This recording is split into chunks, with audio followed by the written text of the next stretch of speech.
Beef biryani होइदिने हो सिनाको से beef biryani नि से full होइदिरा full से क्या पिदिनु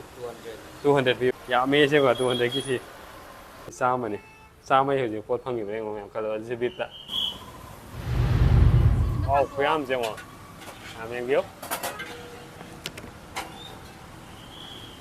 alo bi ha ne je अरे मैम आई सब्सक्राइबर तक लाख है को आई फॉलोवर मैम अखोई फेसबुक के फॉलोवर यूट्यूब के सब्सक्राइबर लाख मैम 10% ऑफ लेगनी है हाइबिरेको मैम अदना मैम कानबसे लौबियो सिगिसे मैम जन दियो सी मैम चा सी अदुगा ममन ज मैम अखोई होरेन लोइ बिदाइ जाकेको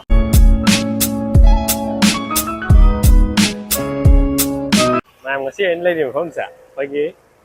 sigise keno oidine forum part police station chatpagi asana police station lai ne ko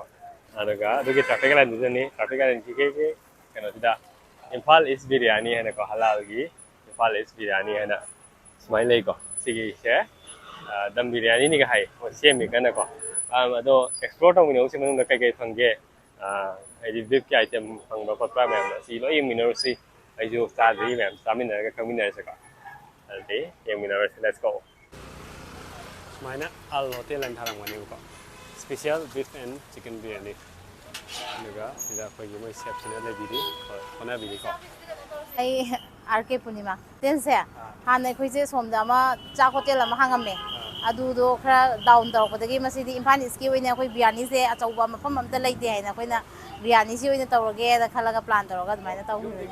yum si swem ne kai ne dum oh mayamna yonaba mamandagi akoina dum discount 10% adum discount tok ke na khale ai mayam su dum hauna sagi ba hongna hauna sagi bdo adu dai khoina nungai ja hobdo mai hotel do hongi hausa hawi hebdo e akoi di nomai khatang moi labor charge sing gi khar lemaga khoi gi nomai kitang lemaga lore side hen ba ka su thoi dokwa edo tok de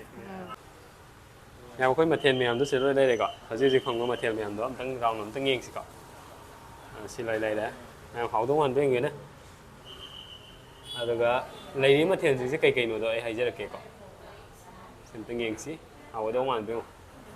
beef tay kai dai tem beef item dai kai dai an se me yam an se me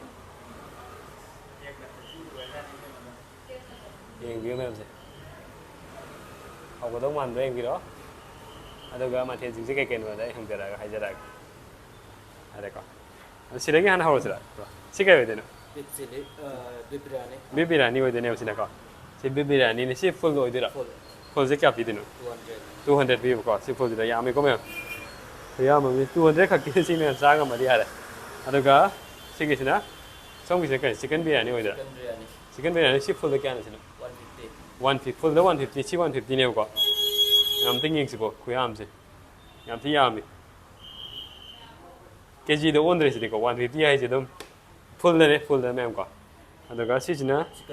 chicken chili kya we de si plate sida half plate ne sina 150 half plate 150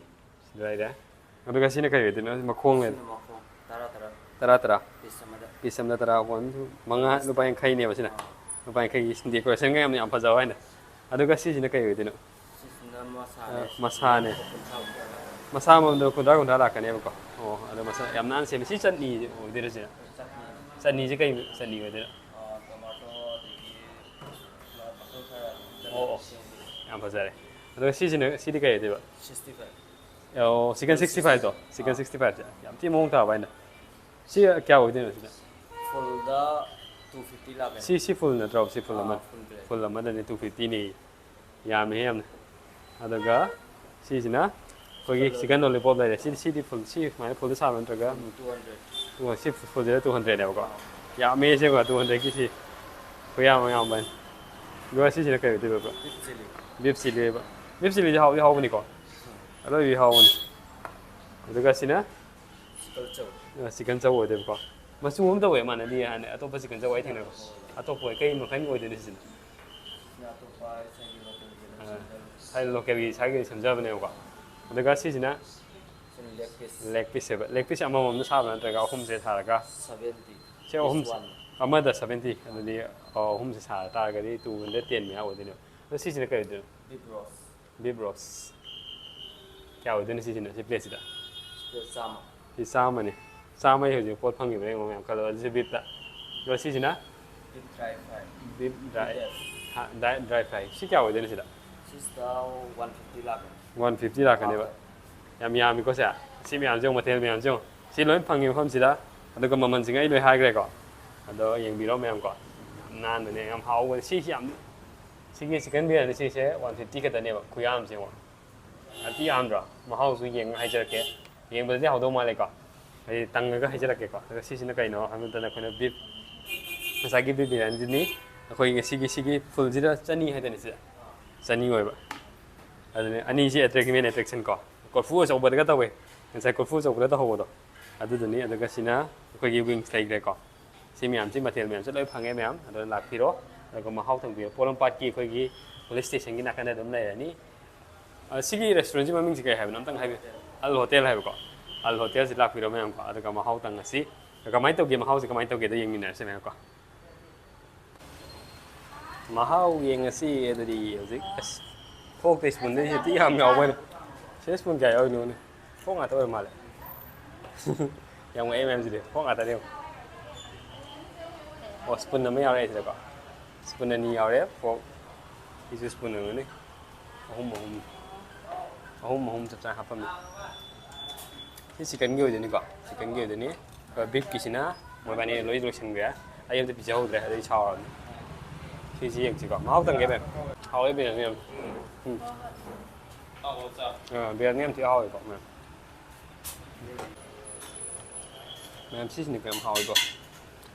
เบียร์เนี่ยด้วยเบียร์เอาอีกช่วยรับพี่แม่ชี้ดีก่อนมาเอาดูได้แล้วดูคงไงแม่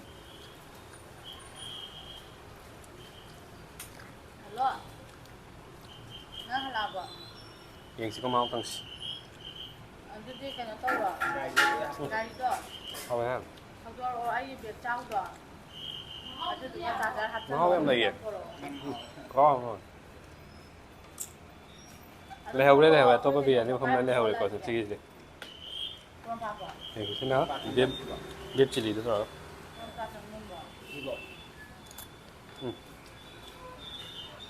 คนบล็อกตัวเสียพวกกันได้เลยน้อยกันก็แบบที่เบียร์ชิลลี่จะได้อยู่ห้องไว้ยำเอา